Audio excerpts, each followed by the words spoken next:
Ici, Radio Clédou, c'est tout un monde entre vos oreilles.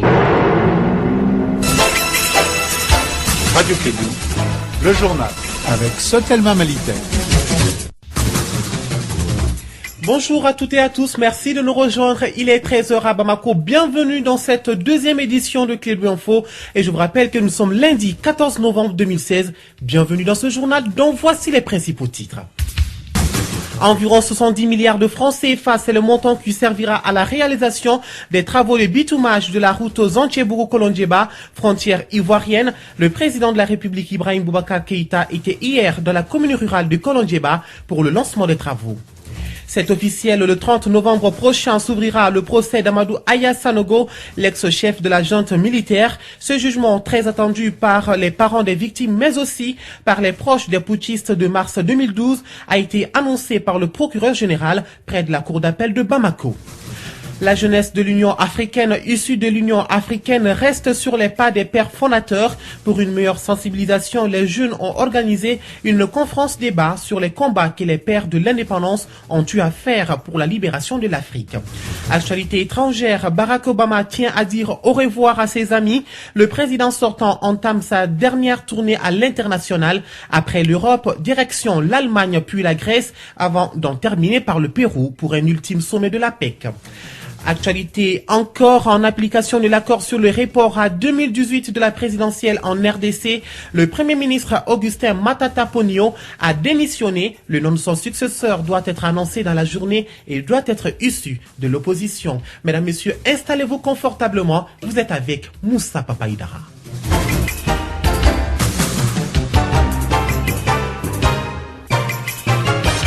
Bonjour à tous. Activité présidentielle, les travaux de bitumage de la route Zantchebourou-Kolondjeba, frontière ivoirienne, ont été lancés par le président de la République Ibrahim Boubacar Keïta. C'était hier dans la commune rurale de Kolondjeba. Cette route de 140 km devrait apaiser les souffrances des différentes populations et usagers de ce tronçon. C'est également un facteur d'interconnexion entre le Mali et la Côte d'Ivoire. Cette réalisation, qui doit coûter environ 70 milliards de francs CFA, est un symbole d'étroite collaboration entre l'État malien, la Banque africaine de développement, la Commission de l'UEMOA et l'Union européenne. Suivons les propos du président de la République après la cérémonie de lancement. Et je serai plus à l'aise le jour où je reviendrai à Kolondjeba sur la route bitumée. Aujourd'hui, c'est juste le lancement des travaux. C'est un jour de bonheur et je crois que les populations laborieuses de cette région-là méritent bien cela. Vous avez vu les visages, entendu les propos. C'est une vraie délivrance de pesanteurs de tous ordres sur la population et une libération effective des énergies. Et également, étant un pays très soucieux d'intégration, cela va nous reprocher encore davantage, s'il le fallait, la Côte d'Ivoire. Imaginez un peu, le port de San Pedro, à quelques encablures du Mali. Ce sera un gain de temps considérable et aussi au plan économique, des retombées évidentes pour nous. Donc cette route est une route essentielle au développement du Mali. Et j'ai donc le bonheur de faire le premier coup de l'âme de la route. Madame le ministre de l'Affaires m'a mis lieu et place quand elle a demandé que ce soit fait dans l'art et dans les délais, et qu'il y ait un contrôle rigoureux des travaux. Cela manque souvent dans nos pays, que le contrôle de la qualité du travail soit effectif. Et voilà, tout le bonheur à Kolondjeba et à sa population. Voilà, les propos du président de la République Ibrahim Boubacar Keïta ont été recueillis par Arunaba. Autre actualité, le procès d'Amadou Aya Sanogo, l'ex-chef de la junte, s'ouvre le 30 novembre prochain. Annonce faite par le procureur général près de la cour d'appel de Bamako. Amadou Aya Sanogo et ses complices sont accusés d'enlèvement de personnes, assassinat et complicité. Ce jugement était très attendu par les parents des victimes, mais aussi par les proches des putschistes de mars 2012. Le point avec Kassim Traoré. Il y a une semaine, les enfants et les femmes des Bérets Rouges étaient devant la presse pour exiger la tenue du procès de Amadou Aya Sanogo et complices. Ses parents se réjouissent de l'annonce faite par le procureur général près la cour d'appel de Bamako. Mamadou Lamine Koulibaly, informe l'opinion de l'ouverture le 30 novembre 2016 d'une session d'assises au cours de laquelle sera évoquée l'affaire Amadou Aya Sanogo et plusieurs autres accusés d'enlèvement de personnes, assassinat et complicité. Ce procès se tient 3 ans après la fin des instructions qui ont été menées par le juge Yaya Karambe, lequel n'a plus rien à voir dans la procédure du dossier depuis la fin des enquêtes et auditions. Le reste du travail revient à la cour d'assises de Bamako, afin de situer chacun sur son sort à l'issue du procès très attendu en raison de la particularité du dossier et dans le but de maintenir l'ordre et la sécurité à l'occasion de ce procès. Le parquet général a installé en son sein un secrétariat dédié. Ce secrétariat est chargé de recevoir les demandes émanant des professionnels et des particuliers en vue d'avoir accès à la salle d'audience. L'accès à la salle d'audience est réservé aux seules personnes autorisées ou préalablement agréées. En tout cas, les Maliens souhaitent que ça ne soit pas un jugement politique. Ils veulent que la loi soit appliquée.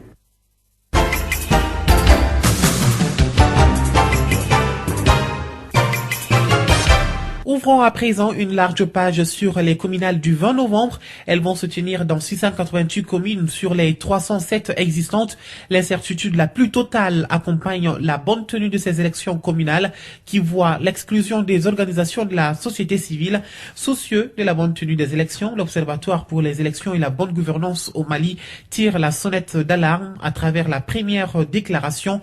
Cette rencontre s'est tenue donc ce week-end lors d'une conférence de presse à la CIU 2000. Le président de l'Observatoire pour les élections et la bonne gouvernance au Mali, Ibrahim Sango. Le premier constat qu'on a fait, c'est qu'on s'achemine vers un coup d'État électoral. Parce que aujourd'hui, le gouvernement a décidé de convoquer des élections pour le 20 novembre. Si je parle du gouvernement, c'est le ministère de l'administration territoriale à lui seul a un budget de 12 milliards pour organiser les élections. Et cela n'inclut pas le budget de la CENIP et de la délégation générale aux élections. Mais quant à la société civile, toutes les organisations de la société civile qui évoluent dans le domaine électoral n'ont pas reçu un franc, non seulement du gouvernement, mais aussi des partenaires techniques et financiers. Donc ça nous renvoie à cette image qui est qu'il y aura un match de football entre deux équipes et les équipes sont accompagnées par leurs supporters. Donc il n'y a pas d'arbitre, il n'y a pas le public, il n'y a pas les médias pour commenter le match de football. Donc c'est l'image que nous on donne de cette situation qui va se passer le 20 novembre parce que les organisations de la société civile n'ont pas bénéficié de financement pour faire l'éducation civique, pour faire la sensibilisation, pour faire la mobilisation sociale et pour observer les élections. Et pour que les élections soient inclusives, il faut que toutes les parties puissent s'impliquer, que tous les acteurs puissent le comprendre et puissent s'impliquer. Aujourd'hui on a l'impression que le gouvernement et les partis politiques seuls vont aller aux élections et il n'y a pas de participation des organisations de la société civile. Mais nous avons recommandé à ce que le gouvernement de prendre les dispositions pour que les élections du 20 novembre puissent se passer dans les meilleures conditions, avec une meilleure sécurisation des personnes et des biens. Et la deuxième recommandation, c'est au ministère de l'administration territoriale lui-même pour qu'il puisse impliquer immédiatement les organisations de la société civile. À l'instant, Ibrahim Sango, le président de l'Observatoire pour les élections et la bonne gouvernance au Mali, il s'exprime au micro de Fanta Diakité. Vous le savez, la campagne électorale est à sa deuxième semaine, mais il n'y a pas de grande mobilisation autour d'elle. La plupart des candidats ont opté pour le porte-à-porte afin de sensibiliser le maximum de potentiels d'électeurs sur leurs différents projets de société. Avec la gestion actuelle du pays, les Maliens accordent cette année peu d'importance à ces élections municipales. C'est le constat fait par Kassim Traoré. Quelques affiches par-ci, par-là. Pas de grands meetings, encore moins de grandes démonstrations de force dans les rues de Bamako. La campagne pour l'élection communale n'est pas très sentie. Sidi Amadou Yatara, candidat sur la liste Codem Akati. Je ne suis pas un homme politique. On devait aller au début sous forme de mouvement. Finalement, nous avons été approchés par la Codem et nous avons accepté d'aller sur la liste et je suis deuxième de la liste Codem pour la commune de Kati. En commune 4 du district de Bamako, le maire sortant Siriman Bakidi n'est pas candidat à sa propre succession. Dans cette commune, il y a des tenants de la politique malienne. Boubacar Berté, tête de liste du parti SNID. Depuis plus de 25 ans, nos parents sont à la tâche de la gestion de ce pays. Dès lors, rien n'a changé. Et maintenant, étant jeune, on ne peut pas bien faire à ma place plus que moi-même. Au fait, moi, quand même, mes actions vont surtout baser sur la promotion de la jeunesse. Il est temps pour la jeunesse de prendre son destin en main. Dans la commune 3 du district de Bamako, c'est le jeune Moriba Dabo Di Maurice qui conduit la liste d'alliance Djama Far. Il s'est fait des soucis quant à la participation des populations au scrutin du 20 novembre prochain. Nous-mêmes, on se pose la question, est-ce que les gens vont sortir massivement pour aller voter le 20 novembre? Parce que c'est un problème. Les politiques ont déçu. La collectivité se sent délaissée. C'est pour ça que nous voulons juste apporter notre pierre à l'édifice. Certains citoyens se réjouissent du respect de la nouvelle loi électorale par les partis en compétition, comme Korotoumou Karabenta. Je vois que les militants de partis politiques respectent la loi qui a été prise sur comment faire les campagnes. Parce que cette année, nous ne voyons pas les militants avec les t-shirts et puis on ne voit pas les cascadeurs aussi des motos. Ça ne crée pas d'embouteillage aussi pour la population. La population circule bien. Le scrutin du 20 novembre prochain sera difficile parce que plusieurs jeunes et femmes qui d'habitude mobilisent pour les leaders politiques dans leurs différentes communes sont aussi dans la course. Rendons-nous à présent dans la première région du Mali. Les communales s'annoncent à Caille avec peu d'engouement. C'est ce que nous indique Maro Sissoko. Les candidats à Ségou sont-ils incapables de mobiliser ou de convaincre les électeurs? En tout cas, vu le déroulement de la campagne électorale, c'est la question qui mérite d'être posée. Ils sont beaucoup ceux qui aujourd'hui se promènent avec leurs parrains de quartier en quartier pour tenter de convaincre les électeurs. Le parti au pouvoir, le Rassemblement pour le Mali RPM, semble être le premier dans cet exercice. À Ségou, l'honorable Abdul Galil Mansour Aïdara est le porte-flambeau des listes RPM dans les communes de Ségou, Sébougou et Pelengana. Dans les communes de Markala et de Dougabougou, l'honorable Yacouba Traoré est le parrain des listes RPM. Dans le cercle du Bla Bendougou, Zoumana Mori Koulibaly et les honorables députés Liabla soutiennent les listes et les alliances RPM. Les RPM, leader de la mouvance présidentielle, n'est pas le seul. L'Union pour la démocratie et le développement UD2 a fait appel à son président Tchama Iber Koulibaly pour lui assister dans les communes de Ségou, Pelengana et Tomiya. Les abeilles de Ségou, au cours de leur meeting de lancement, se sont prêtés aux mots du ministre Tchemogo Sangaré, président des abeilles. Comme pour dire que leur présence physique ne suffit pas, les posters des parrains des candidats à Ségou sont plus visibles que les candidats eux-mêmes. Dans certains cas,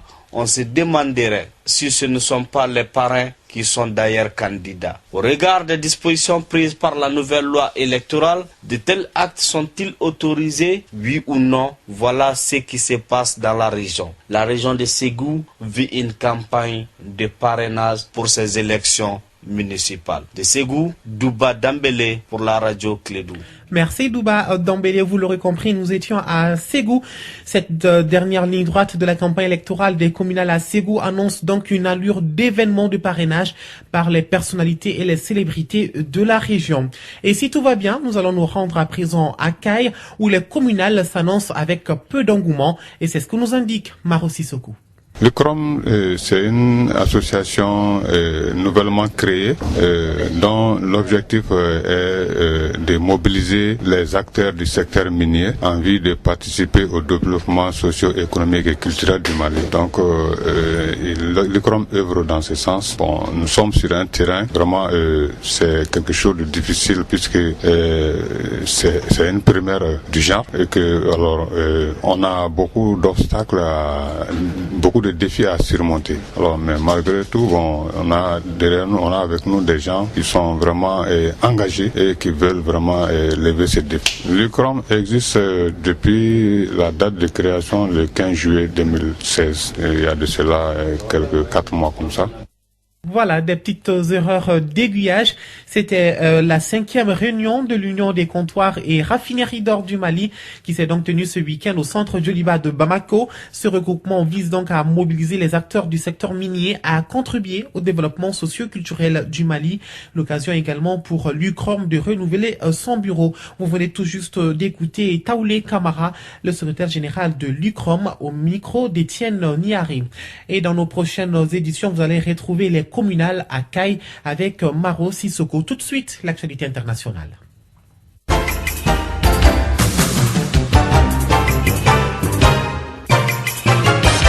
En République démocratique du Congo, démission du Premier ministre Matata Ponyo dans le cadre de l'accord politique. Le nom de son successeur doit être annoncé dans la journée. C'est donc ce lundi 14 novembre que le chef de l'État, Joseph Kabila, devra nommer le remplaçant d'Augustin Matata Ponyo. Selon l'accord issu du dialogue, ce Premier ministre sera désigné parmi les opposants, dont une partie avait participé au dialogue avec la majorité. COP22, des centaines de maires du monde entier se réunissent ce lundi à Marrakech où se poursuit la COP22 jusqu'au vendredi. Ces élus sont venus échanger leurs idées, réfléchir à des solutions pour mettre en pratique les engagements pris à Paris pour lutter contre le réchauffement climatique. Ce sommet est un temps fort de cette conférence climat car les villes sont responsables de 70% des émissions de gaz à effet de serre et l'Afrique ne fait pas exception. Pire encore, au rythme où va la croissance urbaine, les villes africaines pourraient devenir une des principales sources d'émissions de gaz à effet de serre dans le monde. Affaire Gupta, le géant public de production d'électricité en Afrique du Sud est dans la tourmente. Son patron Brian Molefe vient d'annoncer sa démission, une décision qui sera effective en janvier prochain et qui arrive 2 semaines après la publication du rapport explosif de l'ex-médiatrice de la République Thuli Mondelsa, un rapport qui met à jour les liens qui unissent le patron d'Eskom et la riche famille Gupta, une famille accusée de tirer les ficelles du pouvoir sud-africain. Un coup dur pour Exxon, le groupe étant en grande difficulté économique. Nous sommes en Bulgarie. À présent, le candidat pro-russe Roumen Radev, candidat de l'opposition socialiste jugé proche de Moscou, a remporté hier dimanche le 2e tour de l'élection présidentielle en Bulgarie avec près de 60% des voix. Désavoué le Premier ministre Moïko Borisov, dont le gouvernement n'a pas de majorité parlementaire, a annoncé sa démission. Le président américain élu a donné sa première interview sur la chaîne CBS hier dimanche, tout en essayant d'apaiser les craintes suscitées par son élection. Donald Trump est resté ferme sur l'essentiel des sujets évoqués lors de sa campagne, notamment l'immigration, mais aussi l'avortement et la question des armes. Par ailleurs, le président sortant entame sa dernière tournée à l'international aujourd'hui, et c'est à l'Europe que Barack Obama vient de dire au revoir en tant que président des États-Unis. Lui qui a toujours plaidé en faveur de l'Union européenne, direction l'Allemagne puis la Grèce, avant d'en terminer par le Pérou pour un ultime sommet de l'APEC.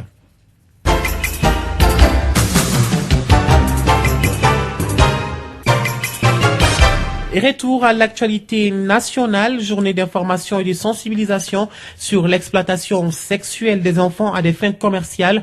L'initiative vient de la coordination nationale du réseau des communicateurs traditionnels pour le développement en partenariat avec son antenne régionale à Ségou. Ils étaient plus d'une trentaine de leaders religieux de la région à prendre part à cette rencontre. Écoutons Seydou Dambélé, secrétaire exécutif du RECOTRAD.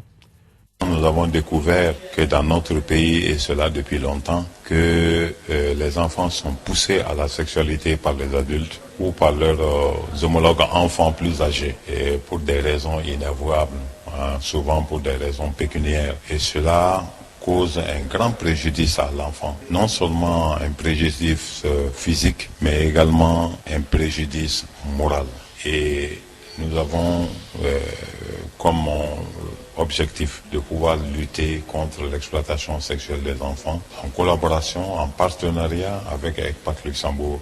Et les régions où le projet agit, ce sont les régions de Ségou, les régions de Sikasso, de Mopti et le district de Bamako, pour demander l'appui et la collaboration, la participation des leaders religieux et communautaires dans cette lutte-là contre l'exploitation sexuelle des enfants. À l'instant, le secrétaire exécutif du RECOTRAD, Seydou Dambélé, il s'exprimait au micro de Douba Dambélé, notre correspondant à Ségou. Vision panafricaniste des pères fondateurs, accomplissement et défis pour la jeunesse africaine. C'est le thème d'une conférence débat organisée par la Jeunesse Union Africaine, JUA. Elle vise à informer et sensibiliser la jeunesse sur les combats que nos pères de l'indépendance ont eu à faire pour la libération de l'Afrique. Makan Diallo est le président de l'association de la Jeunesse Union Africaine. L'objectif principal, c'est de sensibiliser, d'informer la jeunesse, de prendre conscience que c'est ensemble que l'Afrique peut s'en sortir. Parce que nous sommes une organisation qui est née le 12 novembre 1992. C'est en titre de notre anniversaire qu'on a voulu organiser cette conférence pour mieux édifier cette jeunesse, pour les faire comprendre si les pères de l'indépendance ont eu à poser comme jalon dans le cadre de l'intégration africaine et que nous, en tant que jeunes, quel peut être notre rôle, quel peut être notre engagement et quelle peut être notre détermination afin d'accomplir ce qu'ils ont voulu commencer. Je pense que le premier rôle de tout jeune africain ou jeune mondial, il faut seulement être informé. Si on a l'information, on a la clé. Ça ne suffit pas aussi, il faut être formé. D'où notre activité d'aujourd'hui, donner plus d'arguments, plus de méthodologie à cette jeunesse afin d'aller vers cette indépendance. L'indépendance n'est totale sans une indépendance économique. Parce que nous pensons que s'il y a déficit économique, c'est la couche juvénile qui en paie le prix. Le chômage, les maladies et tout autre, c'est cette jeunesse-là qui est interpellée. Au niveau de la jeunesse sino-africaine, on dit qu'il faut mieux outiller cette jeunesse-là d'être formée, d'être mieux engagé, de prendre conscience que l'Afrique n'ira pas fait par les autres, mais ça sera fait par nous. C'est notre combat de tous les jours et ça doit être l'engagement et la détermination pour toute cette jeunesse, que ce soit la jeunesse malienne, la jeunesse africaine et la jeunesse du diaspora, afin de nous aider à amener l'unité et l'intégration africaine.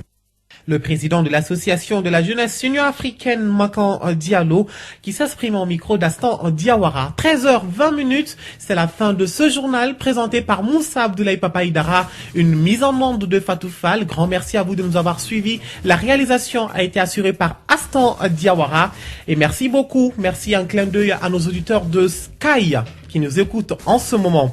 La pensée du jour, avant de nous quitter, une belle apparence peut attirer l'attention de n'importe qui, mais une belle personnalité ne peut attirer que les personnes qui ont une belle âme. Mesdames, Messieurs, passez une excellente journée et retenez la leçon. Quoi qu'il arrive, gardez le sourire.